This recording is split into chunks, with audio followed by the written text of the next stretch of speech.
Kita masuk ke sesi yang mungkin agak penting, yaitu bagian literasinya.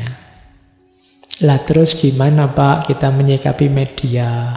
Kan kita tidak bisa hari ini hidup tanpa media. Agama juga banyak dapat kemanfaatan dari media. Berarti ya sekarang skill kita, kemampuan kita mengolah media harus kita atur lagi, harus kita kaji lagi secara lebih baik.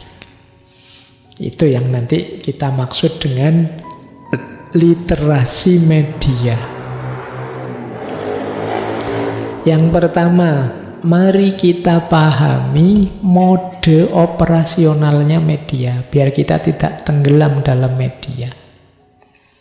Yang pertama apa? Mari kita sadari setiap berita itu disusun oleh yang membuat berita. Orang menyusun berita itu ya sejauh yang dia pandang. Kalau kata Immanuel kan nomena itu tidak ada, yang ada fenomena. Sesuatu apa adanya itu tidak ada, yang ada sesuatu menurutku. Saya melihat kacamata ini, begitu saya lihat, saya pahami, ya kacamata menurutku sudah. Meskipun saya bilang, saya cerita apa adanya ya. Tapi apa adanya itu ya apa adanya menurutku. Maka ketemu berita apapun, mari kita tanyakan siapa yang membuat berita ini. Biar kita tahu persis maksud dan arahnya. Nah, yang pertama ini biar kita tidak tenggelam. Yang kedua, setiap berita yang disampaikan pasti ada misinya. Ada bagian yang ingin ditonjolkan. Maka tanyalah misinya apa berita ini. Yang ingin ditonjolkan apa sih? Oh, ternyata kalimat panjang lebar ini tujuannya mendukung tokoh ini toh. Nah, itu kan ada misinya kelihatan. Kamu garis bawahi ini. Oh, tujuannya ini. Dari orang ini dengan tujuan ini. Yang ketiga, pahami setiap berita, informasi dari media itu selalu sifatnya sudut pandang. Sudut pandang itu HP ini mungkin dari kacamata efektivitas kecanggihan dia sangat canggih. Tapi dari aspek pengaruhnya untuk generasi muda dari sisi moral mungkin ada negatifnya. Tapi dari aspek kemajuan satu negara mungkin ini jadi simbol macam-macam aspek. Jadi kalau ada orang bilang A padamu tentang sesuatu, coba tanyakan pernyataan tadi dari sudut pandang apa? Karena hal yang sama, orang bisa melihat sudut pandang yang berbeda. Hasilnya bisa berbeda. Ngaji filsafat ini, dilihat isinya mungkin banyak ilmu, tapi dilihat dari durasinya mungkin membosankan. Dilihat dari pembicaranya apalagi. Dilihat dari... Ini sudut pandang namanya. Jadi kalau ada orang bilang, ngaji filsafat itu membosankan, kamu harus lebih klarifikasi lagi, ini dilihat dari mananya dulu. Dari aspek apa? Terus yang ngomong begitu siapa? Dia ada tujuan apa? Nah, ini namanya mode operasionalnya media yang harus kita pahami. Boleh juga pertanyaan terakhir, setiap berita yang tampil di media itu pasti ada target untuk memperoleh keuntungan tertentu. Boleh kamu tanya, ini kalau banyak orang setuju, saya setuju dengan berita ini, yang diuntungkan siapa? Keuntungannya dalam bentuk apa? Nah ini ya, ini 4 aspek untuk kita berliterasi media. Yang pertama, inilah mode operasionalnya media. Jadi teman-teman yuk, ini kan sebagian besar mahasiswa, yuk kritis ya sekarang mulai latihan. Ada berita apapun kita kritisi. Yang kedua, Ini perhatikan rumus-rumusnya. Ini rumus keterbatasan media. Yang pertama, media itu kadang-kadang tidak mau mengambil resiko memberitakan sesuatu secara objektif dengan berbagai pertimbangan. Mungkin keamanan, mungkin ekonomi, mungkin budaya, dan lain sebagainya. Kadang-kadang orang media itu ya tahu faktanya begitu. Tapi kalau saya beritakan apa adanya, ini bisa kacau ini, keamanan. Saya bisa diserbu ini misalnya. Atau nanti saya bisa dibredel, ekonomi mati. Ya, macam-macam. Jadi kalian ingat-ingat ini. Jadi ada keterbatasan juga. Tidak semua yang mereka tahu akan disampaikan.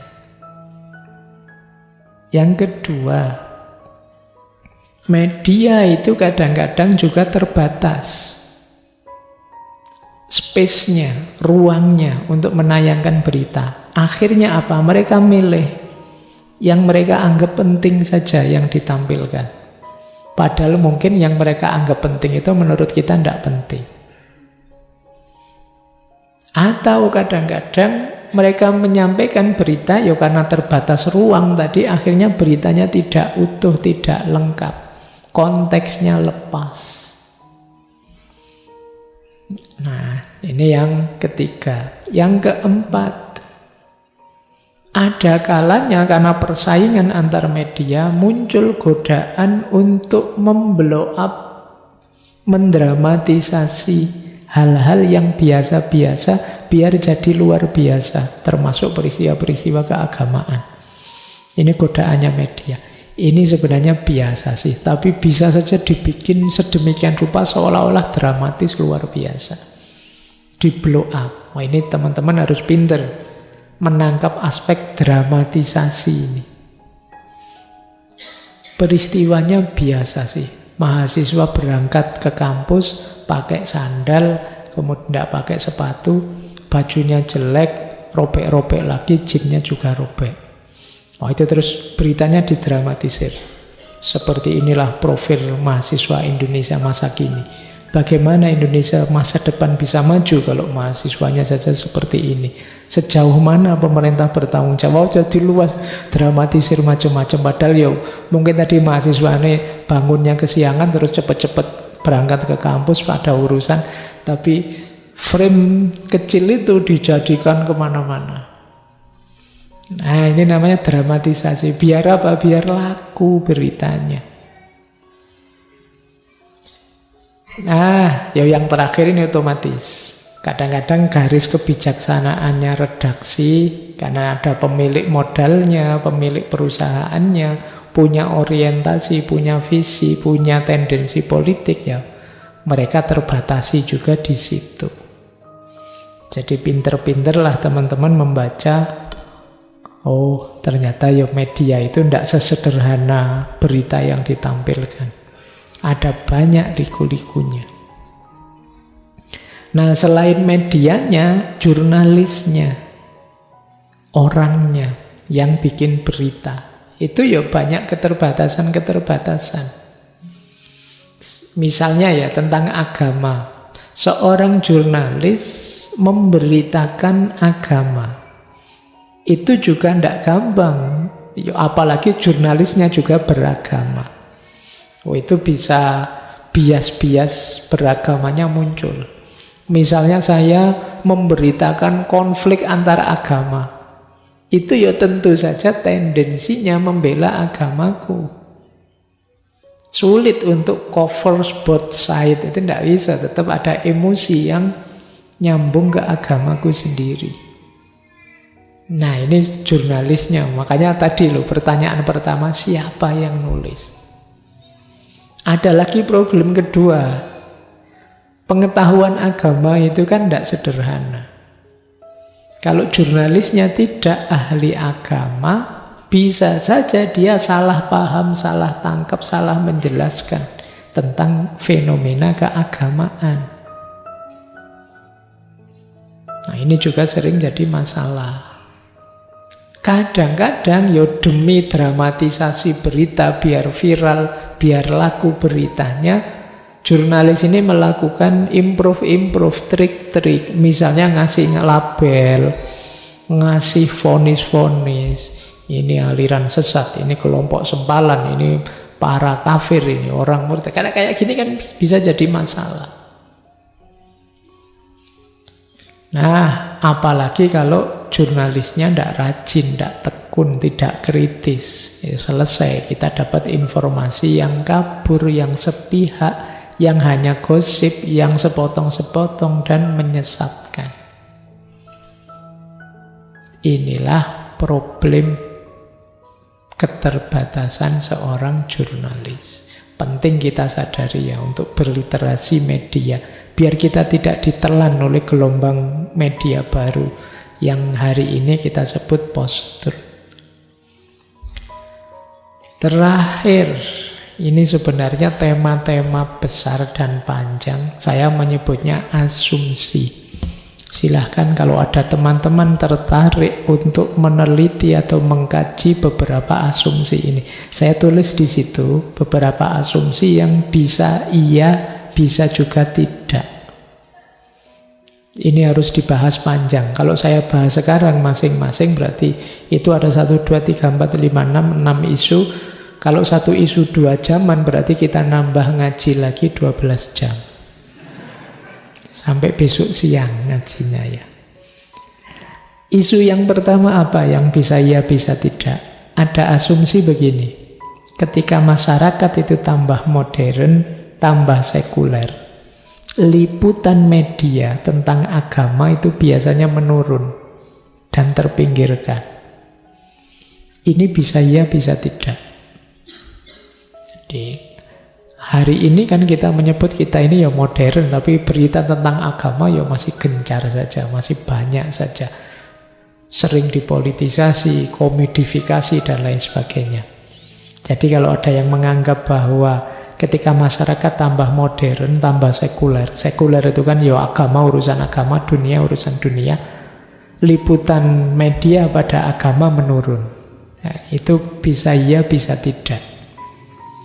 Yang kedua, ada yang berasumsi karena kepentingan dan prioritas keuntungan komersial, media itu hanya tertarik pada yang buruk-buruk dan yang kontroversi saja pada agama.